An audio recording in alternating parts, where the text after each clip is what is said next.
লক্ষ্মীর ভান্ডার প্রকল্পে অনিয়মের অভিযোগে ভোলা শীল নামে এক কর্মীকে শোকজ নোটিশ জারি করল নদিয়ার কৃষ্ণনগর ২ নম্বর ব্লক প্রশাসন। বিডিও কর্তৃক জারি করা নোটিশে উল্লেখ করা হয়েছে যে লক্ষ্মীর ভান্ডার পোর্টালে ১৭৩ জন উপভোক্তার ক্ষেত্রে পুরুষ বা ডুপ্লিকেট উপভোক্তার নাম অন্তর্ভুক্ত থাকার বিষয়টি ধরা পড়েছে। নোটিশ অনুযায়ী ২০২৬ সালের ফেব্রুয়ারি মাস থেকে সংশ্লিষ্ট উপভোক্তাদের অ্যাকাউন্টে লক্ষ্মীর ভান্ডারের অর্থ পৌঁছেছে। পোর্টালের তথ্য যাচাই করে প্রশাসনের দাবি, এই ভুয়ো বা ভুল এন্ট্রিগুলি একটি নির্দিষ্ট ইউজার আইডি থেকে করা হয়েছে, যা ভোলা শীল নামে ওই সংশ্লিষ্ট কর্মীর কাছে ন্যস্ত ছিল। এই ঘটনায় ধুবুলিয়া ১৫ নং গ্রুপের ভোলা শীলকে শোকজ করা হয়েছে।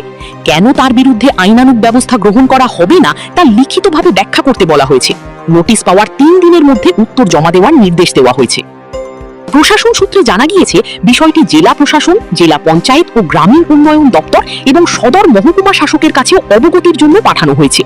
ঘটনাকে কেন্দ্র করে প্রশাসনিক মহলে চাঞ্চল্যের সৃষ্টি হয়েছে। তদন্তের ভিত্তিতে পরবর্তী পদক্ষেপ গ্রহণ করা হবে বলে প্রশাসন সূত্রে ইঙ্গিত মিলেছে। সূত্রের খবর, নোটিশের সন্তোষজনক উত্তর না পেলে গ্রেফতার হতে পারেন ভোলা শীল। নদিয়ার ধুবুলিয়া থেকে স্টিং নিউজের রিপোর্ট। যে অভিযোগটা উঠছে, কি বলবেন একে নিয়ে? কী আর বলবো, প্রতিবেশী এখন এই সব জায়গায় শুনতে পাচ্ছি এরকম চুরি করে করে এরকম হাঁকাচ্ছে রেগুলার বাড়ি ফাড়ি। শ্বশুরবাড়ির সম্পত্তি হয়ে ৪ চাকা গাড়ি, অটো টোটো সবই আছে। কি করতেন ভোলা শীল? গোড়াশীল ভ্যান চালাতো, আর ওই ভোলা শীল গ্যাসের ব্যবসা করতো। তারপরে ভোলা শীলের যে নামটা উঠছে, যেতে তিনি লক্ষ্মী ভান্ডারের মেন মাথা ছিলেন। হ্যাঁ, করেছে তো। কতগুলো অ্যাকাউন্ট আপনাকে জানতেন? সেটা বলতে পারবো না, কিন্তু এখন এই আপনাদের সংবাদ মারফতেই জানতে পারছি যে এরকম এরকম দিয়ে। এই তো 5 বছর হলো মনে হয় চাকরি পেয়েছে। চাকরি এত কিছু করতে পারে, চাকরির বয়সে ক টাকা মায়না পায়? যে এত সম্পত্তি, এত প্রপার্টি। উনি কোনো রাজনৈতিক দলের সঙ্গে কোনোদিন যুক্ত ছিলেন? হ্যাঁ, রাজনীতি টিএমসির সঙ্গে যুক্ত ছিল দীর্ঘদিন ধরেই। হ্যাঁ, টিএমসির লক্ষ্মীর ভান্ডার ওই করতো। এখন দেখা যাচ্ছে পুরুষ লক্ষ্মী, এটা নিয়ে কি দেখছেন আপনার সমাজে মানুষ? এখন দেখছেন পুরুষ লক্ষ্মী, এটা নিয়ে কেমন দেখছেন? হ্যাঁ, এটা নিয়েই তো খারাপ দেখছি এখন, কারণ এটা সব এরকম করছে। আর ওই টিএমসির এই আধার কার্ড ফাধার কার্ড, লক্ষ্মীর ভান্ডার সব ওই করতো।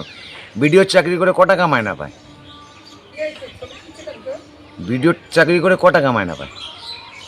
মায়না দিয়ে এত কিছু করতে পারে না। শ্বশুরবাড়িতে গিয়ে দেখেন আপনার রাজপ্রাসাদ বানিয়ে দিয়েছে ধুবুলিয়া স্টেশন সংলগ্ন এলাকায়, রেলগেটের পাশেই ওর শ্বশুরবাড়ি। আপনার নাম? আমার নাম সঞ্জীব হালদার।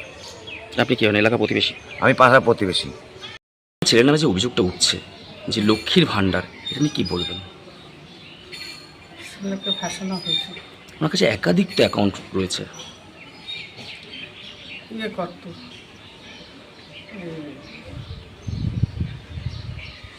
দুয়ারে সরকার করতো, তখন কে কোন হান্ডা করে ওকে ফাঁসিয়ে দিয়েছে। আপনার ছেলে কি করতো? ভিডিও অফিসে যান। বিডিও অফিসে? কোন বিডিও অফিসে? ভিডিও অফিসে। তা এটা কি আপনারা জানতেন যে দীর্ঘদিন ধরে ওনার অ্যাকাউন্টে টাকা ঢুকছে? কার? আপনার ছেলের অ্যাকাউন্টে। আমার ছেলের অ্যাকাউন্টে কোনো টাকা ঢোকে নাই।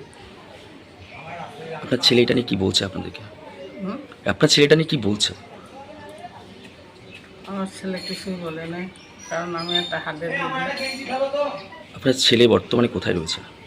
কলকাতা, বাচ্চার পা দেখাইতে গেছে। আপনার ছেলের নাম? ভোলা শীল। আর আপনার নাম? মঞ্জু শীল।